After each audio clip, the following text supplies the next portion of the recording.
الرحيم لقد كان في يوسف وإخوته آيات للسائلين إذ قالوا ليوسف وأخوه أحب إلى أبينا منا ونحن عصبة إن أبانا لفي ضلال مبين اقتلوا يوسف أو اطرحوه أرضا يخل لكم وجه أبيكم وتكونوا من بعده قوما صالحين صدق الله العظيم۔ محترم عزیزو اور دینی ایمانی بھائیوں، پچھلے ہفتے سورہ یوسف کی تفسیر سے متعلق چند آیات ہمارے سامنے آئی، جس میں حضرت یوسف علیہ السلام کا تعارف کہ حضرت یوسف علیہ السلام کون ہیں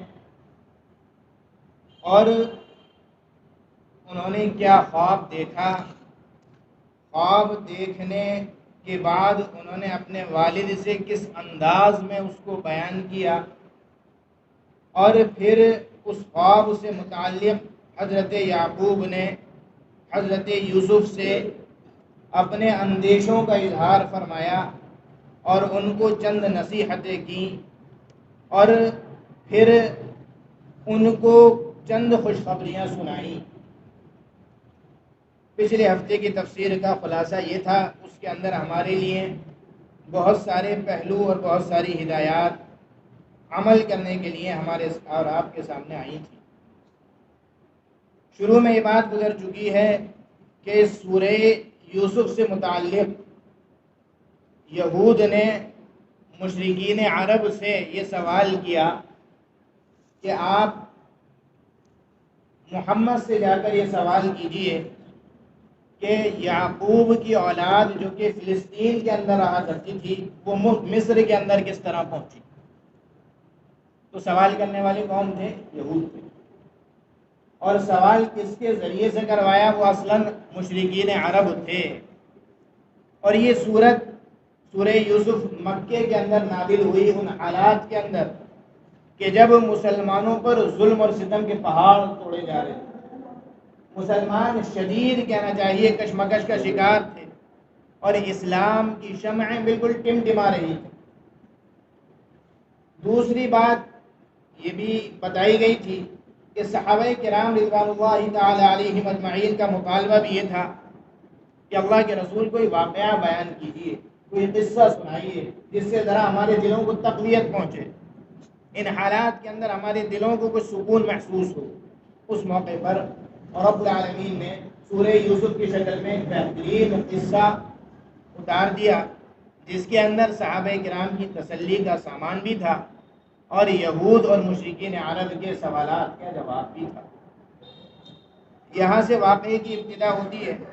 چنانچہ فرمایا لقد کان فی یوسف واخوته آیات للسائلین، یقیناً یوسف اور اس کے بھائیوں میں، یعنی ان کے بھائیوں کے واقعے میں، قصے میں سوال کرنے والوں کے لیے بہت سی نشانیاں ہیں۔ سوال کرنے والوں کے لیے بہت سی نشانیاں ہیں۔ میں نے آپ کو بتایا سوال کرنے والے دو قسم کے لوگ تھے۔ ایک عرب تھے جنہوں نے یہود والا سوال دہرایا تھا، ان کو رب العالمین نے پہلے سے یہ بتا دیا کہ دیکھو تمہارے سامنے جو واقعہ بیان کیا جا رہا ہے اس کے اندر تمہارے لیے بہت سے اسباب چھپے ہوئے ہیں، اور ان میں سب سے بڑا سبق یہ ہے کہ جس طریقے سے آج سے پہلے یوسف کے بھائیوں نے یوسف کو، اپنے بھائی کو حسد کے ذریعے سے تکلیفوں کا سامنا ان کو کرنا پڑا تھا اور ان کو حسد کا شکار بنایا اور قسم قسم کی پریشانیوں کے اندر مبتلا کر دیا، اور ان حالات میں یوسف علیہ السلام جمے رہے، تو آخر میں یہ ہوا کہ رب العالمین نے ان کو عزتیں اور بلندیاں نصیب فرمائیں، اور ان کے بھائی ایک وقت وہ آیا کہ ان کے بھائیوں نے آ کر ان سے معافی مانگی۔ اس میں تمہارے لیے اشارہ موجود ہے، اس وقت تم مسلمانوں کو ستا رہے ہو، آپ صلی اللہ علیہ وسلم کو تکلیفیں دے رہے ہو، کہیں ایسا نہ ہو کہ تم پر ایک وقت آئے گا ایسا کہ جب تم سب کے سب معافی مانگنے کے لیے تیار کھڑے ہوگے، اور آپ صلی اللہ علیہ وسلم کو اور مسلمانوں کو اور مؤمنین کو رب العالمین وہ عزتیں دے گا، وہ رفعتیں دے گا جس پر تم ناز کرو۔ تو فرما دیا کہ دیکھو سوال کرنے والوں کے لیے اس کے اندر نشانیاں ہیں.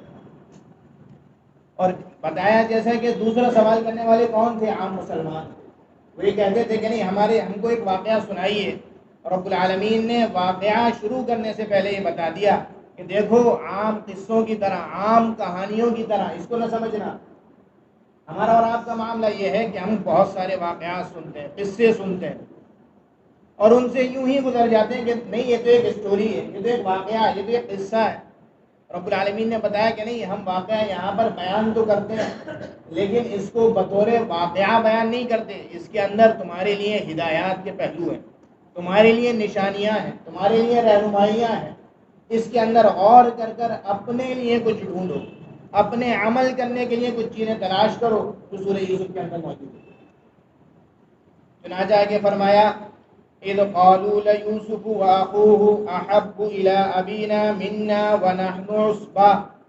اس وقت کو یاد کیجئے جب وہ سب بھائی جمع ہوئے اور انہوں نے آپس میں یہ کہا کہ یوسف اور اس کا بھائی ہمارے ابا کو ہم سے زیادہ محبوب. عرض کیا جا چکا ہے کہ حضرت یعقوب علیہ السلام کے 10 بیٹے ایک بیوی سے تھے. 2 بیٹے حضرت یوسف علیہ السلام اور بنیامین علیہ السلام، یہ دونوں ایک بیوی سے تھے. یہ دونوں حقیقی بھائی تھے اور وہ 10 جو تھے وہ سوتیلے بھائی تھے. یہ چھوٹے تھے، وہ بڑے تھے. ان کے اندر رب العالمین نے بہت ساری خصوصیات رکھی تھی. اس وجہ سے حضرت یعقوب کو ان سے قلبی لگاؤ تھا، ایک دلی تعلق تھا. وہ محبتیں ان بڑے بھائیوں کو بھاتی نہ تھی. اور یہ کیا ہوا؟ یہ حسد کا شکار ہو گئے. انہوں نے میٹنگ کی، آپس میں مل کر بیٹھے اور پھر یہ پلاننگ کی کہ دیکھو ہمارے ابا کو ہم سے محبت کم ہے اور ان دونوں بھائیوں سے زیادہ محبت ہے. آگے کیا کہہ رہے ہیں؟ وَنَحْنُ عُصْبَةٌ، ہم مضبوط جماعت ہیں. ان بھائیوں میں رکھا کیا؟ یہ تو چھوٹے ہیں، یہ تو کمزور ہیں. ابا کا سہارا ہم ہیں، والد کا سہارا ہم ہیں، طاقتور ہم ہیں. تو ہم سے محبت ہونی چاہیے، ہم سے تعلق ہونا چاہیے، ہم سے زیادہ ہمارے باپ کو محبت و شفقت ہونی چاہیے. ان سے کیوں کرتے ہیں؟ یہ دوست اس کو کیا کہا جاتا ہے؟ اس کو کہا جاتا ہے حسد. رب العالمین جب کسی کو خاص نعمتوں سے نوازتا ہے تو حاسدین عزیز دوستوں سب سے پہلے گھر میں پیدا ہوتے ہیں، اپنوں میں پیدا ہوتے ہیں. آگے کہنے لگے ان ابانا لفی ضلال مبین، یقیناً ہمارے ابا بڑی غلطی پر ہے، کھلی ہوئی غلطی پر ہے. حضرت یعقوب علیہ السلام سے متعلق ان کے بیٹے یہ کہہ رہے ہیں کہ نہیں ہمارے ابا بڑی غلطی پر ہے.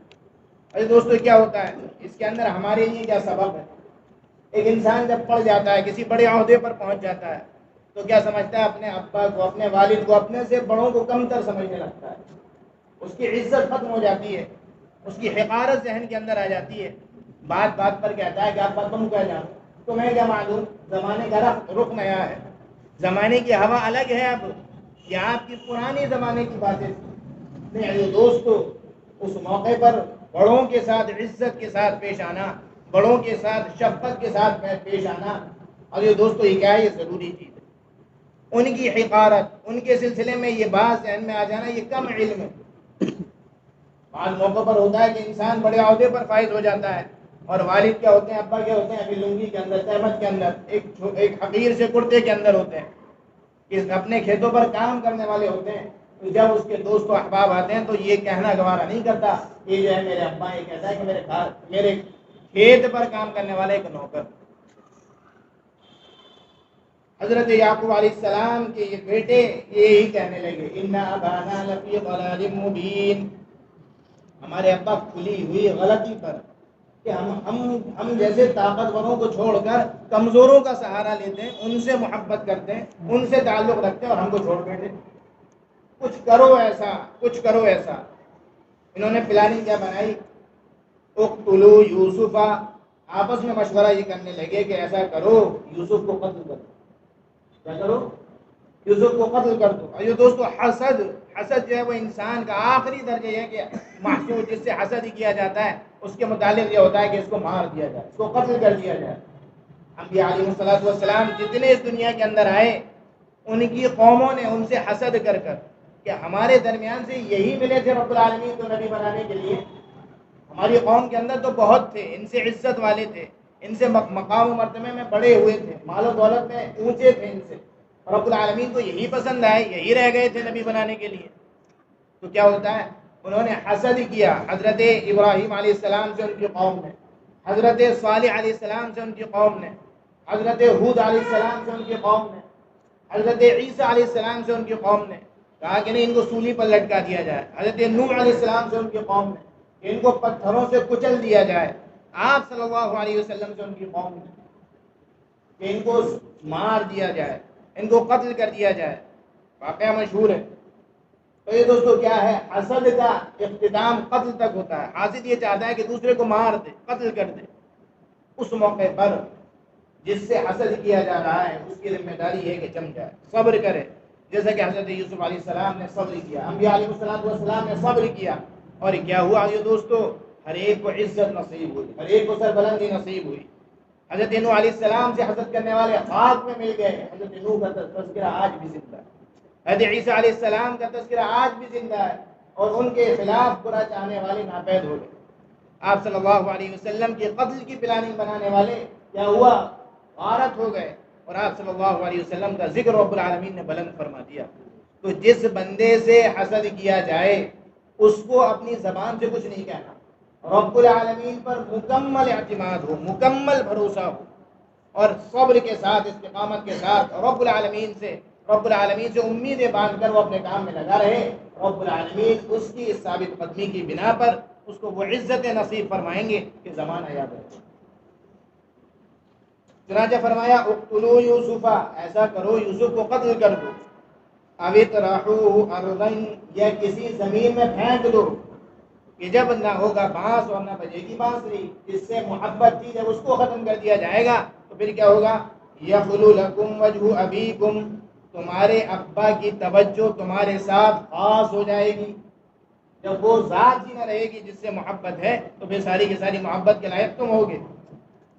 وَتَكُونُوا مِن بَعْدِهِ قَوْمًا صَالِحِينَ، اور آگے کیا کہا، اور اس کے بعد تم پھر نیک ہو جانا. یہ اسے کہتے ہیں شیطان کا داؤ. شیطان کرتا یہ ایک انسان کے ساتھ کہ انسان کو گناہ کو مزین کر کے دکھاتا ہے، اور یہ کہتا ہے کہ بس آخری مرتبہ، اس مرتبہ کر لے پھر توبہ کر لینا، ایک مرتبہ آخری مرتبہ یہ کر لے پھر توبہ کر لینا، بالکل آخری مرتبہ، اس کے بعد کچھ بھی نہیں، بس اس مرتبہ کر لے پھر توبہ کر لینا، اس کے بعد نیک بن جانا، بس آخری مرتبہ. یہ شیطان کا نہایت خطرناک دعویٰ ہے. جو بندہ اس کے اندر پھنس جاتا ہے، یہ دوستو یاد رکھنا، پھر وہ گناہوں سے زندگی بھر نکل نہیں پاتا. حضرت یوسف علیہ السلام کے ان بھائیوں کو شیطان نے یہ پٹی پڑھا دی، وَتَكُونُوا مِن بَعْدِهِ قَوْمًا صَالِحِينَ، اور پھر کیا کرنا، اس جرم کے بعد، یوسف کو قتل کرنے کے بعد، اس کو والد سے جدا کر دینے کے بعد تم نیک بن جانا. بھائی تو 10 تھے، ایک آدھ تو ایسا سوجھ بوجھ والا، عقل والا ہوتا ہی ہے. قال قائل منهم، لیکن ان میں سے ایک کہنے والے نے یہ کہا، لا تقتلوا یوسف، ایسا کرو یوسف کو قتل نہ کرو، وَأَلْقُوهُ فِي غَيَابَتِ الْجُبِّ، اور اس کو اندھے کنویں کے اندر ڈھکیل دو، اس کو مارو مت، اس کو دور مت پھینکو، بھائی ہے تمہارا. ایسا کرو کہ کسی تاریک اور اندھیرے کنویں کے اندر اس کو ڈال دو. یلتقطہ بعض السیارۃ، کوئی گزرنے والا قافلہ اس کو اٹھا لے گا، چلا جائے گا، زندہ بھی رہے گا، دور بھی ہو جائے گا، کام بھی بن جائے گا، لاٹھی بھی نہ ٹوٹے گی. یلتقطہ بعض السیارۃ، اس کو کوئی جانے والا گزرنے والا قافلہ لے لے گا. ان کنتم فاعلین، اگر تم کرنا ہی چاہتے تو ایسا کر لو. اس بھائی کی یہ رائے مانی گئی، ان کے مشورے کے اندر یہ بات قبول کی گئی اور اس پر عمل کیا گیا. اب یہ پلاننگ بنی کہ ابا کے پاس جایا جائے اور ابا سے کہا جائے کہ یوسف کو ہمارے ساتھ بھیج دو. ان کا کام یہ تھا کہ یہ بکریاں چرانے کے لیے، اپنے جانور چرانے کے لیے اپنی بستی سے باہر جنگل میں جایا کرتے تھے، بڑے بڑے تھے، جایا کرتے تھے. یوسف اور بنیامین کو ان کے ابا بھیجتے نہ تھے. یہ اپنے ابا کے پاس اکٹھے ہو کر آئے اور کہنے لگے، قالوا یا ابانا، انہوں نے کہا کہ ہمارے ابا، ما لک لا تأمنا علی یوسف، عجیب بات ہے، عجیب معاملہ ہے آپ کا، آپ یوسف کے سلسلے میں ہم پر مطمئن نہیں ہیں، یوسف کے سلسلے میں آپ ہم پر بھروسہ نہیں کرتے. وَإِنَّا لَهُ لَنَاصِحُونَ، ہم تو یوسف کے خیر خواہ ہیں. کہنے لگے ہم تو یوسف کے خیر خواہ. ہاں، انسان کو گمراہ کرنے والا، انسان کو بھٹکانے والا اکثر یہ دعویٰ لے کر آتا ہے کہ میں تو آپ کا خیر خواہ ہوں، میں آپ کی بھلائی چاہنے والا ہوں، میں آپ کا برا نہیں چاہتا، میں آپ کے لیے اچھی بات لے کر آیا ہوں. وَإِنَّا لَهُ لَنَاصِحُونَ، ہم تو یوسف کے خیر خواہ ہیں، اس کے لیے بھلی بات لے کر آئے. وہ گھر میں رہتا ہے، اس کا کھیلنے کی طبیعت چاہتی ہے، اس کا کھانے پینے کی طبیعت چاہتی ہے، اس کے کہنا چاہیے کچھ باہر نکل کر ٹہلنے کی طبیعت چاہتی ہے. آپ اس کو گھر میں کب تک قید رکھیں گے؟ اس کو ذرا نکالیے، ٹہلائیے، کھیلنے دیجیے. ہم اس کے خیر خواہ ہیں، ایسے وہ بیمار ہو جائے گا. یہ دوستو، ہماری زندگی میں کتنے بار ایسے مرحلے آتے ہیں کہ جب انسان کو گمراہ کرنے والے انسان کی ہدایت کی فکر لے کر آتے ہیں. چنانچہ کہنے لگے ارسلہ معنا، یوسف کو ہمارے ساتھ بھیج دیجئے، غدن، کل کو، یرتع ویلعب، وہ کھائے گا، پیے گا، کھیلے گا، کودے گا. وَإِنَّا لَهُ لَحَافِظُونَ، اور ہم اس کی حفاظت کرنے والے ہوں گے. دوستو، یہاں پر ایک سوال یہ پیدا ہوتا ہے کہ حضرت یعقوب علیہ السلام نے اس موقع پر ان کو اجازت دی کھیلنے کی. اسلام کے اندر کھیل کا تصور کیا ہے؟ اسلام کسی کھیل کو کتنا سراہتا ہے، کتنا روکتا ہے؟ اسلام انسانوں کا یہ دوستو فطری مذہب ہے. وہ انسان پر بے وجہ کی پابندیاں نہیں لگاتا، وہ انسان کو روکتا نہیں ہے. وہ یہ کہتا ہے کہ تم نکلو، گھومو پھرو، ٹہلو، اپنے آپ کو کھیل کا عادی بناؤ، اپنے جسم کو اور اپنے دماغ کو چست رکھو، لیکن چند شرائط کے ساتھ. تو اسلام کے اندر کھیل کا تصور یہ ہے کہ کھیل ایسا نہ ہو جس کے اندر سطر کھلا ہوا ہو، کھیل ایسا نہ ہو جس کے اندر مرد اور عورتوں کا اختلاط ہو، کھیل ایسا نہ ہو جس کے اندر موسیقی ہو، میوزک ہو، کھیل ایسا نہ ہو جس کے اندر ناچ گانا ہو، کھیل ایسا نہ ہو جو خالصتاً کفار کی مشابہت کے لیے ہو، اور کھیل ایسا نہ ہو جس میں نہ دین کا فائدہ ہو نہ دنیا کا فائدہ ہو، اور کھیل ایسا نہ ہو جس میں اگرچہ دین یا دنیا کا فائدہ تو ہو لیکن وہ شریعت کے کسی احکام سے غافل نہ کر دے. اس کے سلسلے میں شریعت کا کوئی حکم ایسا نہ ہو کہ اس چھوٹ جائے. کھیل کے اندر اتنا ہی دماغ ہو گیا کہ نماز جاتی رہی. اور ایک شرط یہ ہے کہ کھیل ایسا نہ ہو جو اسلام کے کسی حکم کے مخالف ہو. ان 7 شرائط کے ساتھ کسی کھیل کو کھیلنے کی اجازت ہے. بلکہ اسلام اس پر ابھارتا ہے کہ اپنے جسم کو مضبوط رکھو، اپنے دماغ کو فری رکھو، تاکہ دین کے خوب محنت کر سکو. حضرت یعقوب علیہ السلام نے اسی لیے حضرت یوسف علیہ السلام کو اجازت دی. لیکن آگے کیا ہوا؟ فرمایا قال انی لیحزننی ان تذهبوا به. حضرت یعقوب علیہ السلام نے فرمایا کہ مجھ کو غمگین کرتی ہے یہ بات کہ تم اس کو لے جاؤ گے. حضرت یعقوب علیہ السلام کا حضرت یوسف سے اتنا گہرا تعلق تھا کہ ان کی جدائی سے خوف کھاتے تھے، ان کی جدائی کا غم ان کے دل کے اندر رہتا تھا. یہاں پر یہ بات آ سکتی ہے کہ پیغمبر کو اپنے بیٹے کی اتنی محبت کیسے تھی کہ ہلکی سی جدائی ان کو برداشت نہ تھی. اور دوستو، ہمارا یہ تصور یہ ہے کہ جو بندہ دیندار ہوگا اس کے دل کے اندر اولاد کی محبت یا بیوی کی محبت کم ہوگی. ایسا نہیں ہے ایسا. اصل یہ ہے کہ جس بندے کو حقیقی ایمان نصیب ہوگا، اسلام کی اصل تعلیم ملی ہوئی ہوگی اور جس پر اصلاً روحانیت کا غلبہ ہوگا، وہ ایک شاندار قسم کا باپ ہوگا اور بہترین اور عمدہ شوہر ثابت ہوگا. اس تصور نے، اس خشک دینداری کے تصور نے بہتوں کو اسلام سے دور کر دیا. اسلام کے اندر بیوی کی اور بیٹوں کی، اولاد کی محبت کم ہے، کم نہیں ہے. آپ صلی اللہ علیہ وسلم نے کیا فرمایا؟ خیرکم خیرکم لأہلہ وأنا خیرکم لأہلی. تم میں سب سے بہتر وہ ہے جو گھر والوں کے لیے سب سے بہتر ہو، اور میں تم سب میں اپنے گھر والوں کے لیے سب سے بہتر ہوں. دین کا اولاد کے سلسلے میں، بیوی کے سلسلے میں یہ بہترین تصور ہے. جن لوگوں کے دلوں میں دین پر رہتے ہوئے اولاد سے فطری محبت کم ہو جاتی ہے، بیوی سے فطری محبت کم ہو جاتی ہے، تو ان پر دوستو روحانیت کا غلبہ نہیں ہوتا، حیوانیت کا غلبہ ہوتا ہے. وہ دین کو صحیح طور پر سمجھے نہیں ہوتے. چنانچہ حضرت یعقوب علیہ السلام نے فرمایا کہ مجھ کو یہ بات غم زدہ کر دیتی ہے ان تذهبوا به، کہ تم اس کو لے جاؤ گے. اور آگے فرمایا وَأَخَافُ أَن يَأْكُلَهُ الذِّئْبُ، اور میں ڈرتا ہوں کہ اس کو بھیڑیا کھا جائے. وَأَخَافُ أَن يَأْكُلَهُ الذِّئْبُ، اور میں ڈرتا ہوں کہ اس کو بھیڑیا کھا جائے. ایک بات یہاں پر آئی دوستو، یہ یاد رکھیے، باپ یا ماں اولاد کے سلسلے میں اپنے کچھ اندیشے رکھتے ہیں. ہمارے نوجوانوں کا تعلق اس سلسلے میں بگڑ چکا ہے. والدین اپنی اولاد ان کی چاہے کتنی بڑی ہو جائے ان کے اندیشے ختم نہیں ہوتے.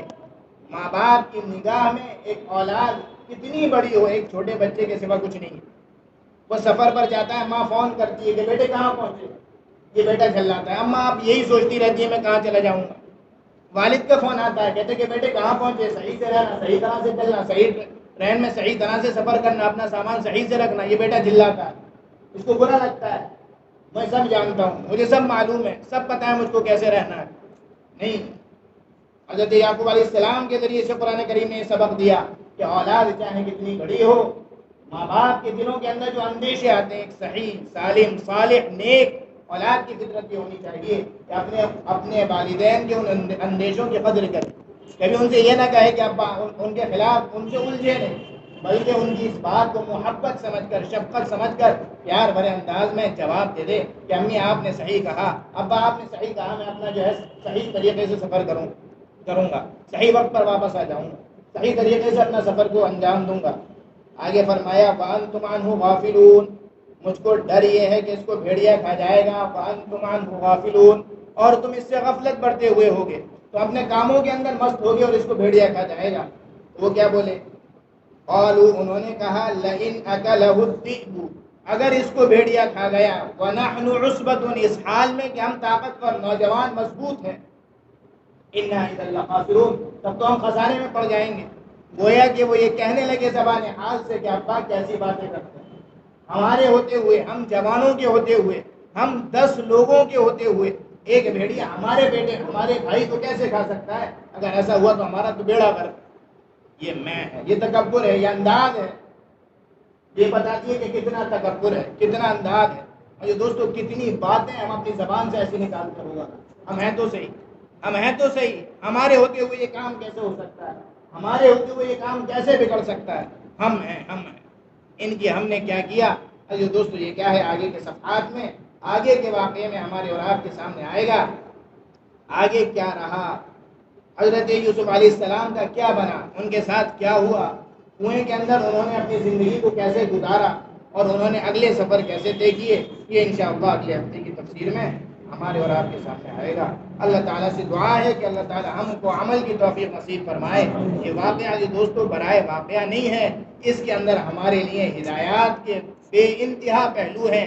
عمل کرنے والے کے لیے ان چند آیتوں میں بہت زیادہ نصیحتیں اور بہت زیادہ ہدایات ہیں. اللہ تعالیٰ ہم سب کو عمل کی توفیق نصیب فرمائے. اللهم صل على سيدنا ونبينا ومولانا محمد وعلى آله وصحبه وسلم. ربنا ظلمنا انفسنا وان لم تغفر لنا وترحمنا لنكونن من الخاسرين. يا الله يا رحمن يا رحيم يا حي يا قيوم برحمتك نستغيث. یا اللہ رحم کا, کرم کا, عافیت کا معاملہ فرما, تقدیشات کو معاف فرما, کوتاہیوں کو معاف فرما, سیئات کو حسنات سے مبدل فرما. یا اللہ یہ قرآن کریم, اے اللہ یہ ہماری ہدایت کا سامان ہے. یا اللہ اس کے اندر آپ نے ہماری رہنمائی کے لیے بہت کچھ اتارا ہے. یا اللہ یہ ہماری غفلت ہے کہ ہم اس کو دیکھتے بھی نہیں ہیں, اس کو پڑھتے بھی نہیں ہیں, اس کو سمجھنے کی ہمیں توفیق بھی نہیں ہوتی. اے اللہ ہمارے اوپر رحم فرما کر قرآن کریم سے ہمارا تعلق مضبوط فرما دیجئے. یا اللہ قرآن کریم کی محبت ہمارے دلوں کے اندر اتار دیجئے. یا اللہ اس کو پڑھنے والا بنا دیجئے. یا اللہ اس کو سمجھنے والا بنا دیجئے. یا اللہ اس پر عمل کرنے والا بنا دیجئے. یا اللہ اس کی تعلیمات کو لے کر تمام عالم میں چلنے والا بنا دیجئے. یا اللہ اس کی تعلیمات کی نشر و اشاعت کرنے والا بنا دیجئے. یا اللہ قرآن کریم کے مطابق ہماری زندگی بنا دیجئے. یا اللہ قرآن کریم کے مطابق ہم کو موت نصیب فرمائیے. اے اللہ یہ سورہ یوسف پڑھی جا رہی ہے. یا اللہ اس کے اندر ہمارے لیے بے انتہا رہنمائیاں ہیں, اس کے اندر ہمارے لیے بے انتہا نصیحت کے سامان ہیں. اے اللہ ہم اس کے محتاج ہیں. یا اللہ ان آیات پر ہم کو عمل کی توفیق نصیب فرما. یا اللہ ان آیات پر ہم کو عمل کی توفیق نصیب فرما. یا اللہ تمام بستی کے اندر ہدایت کے فیصلے فرما, تمام عالم کے اندر ہدایت کے فیصلے فرما.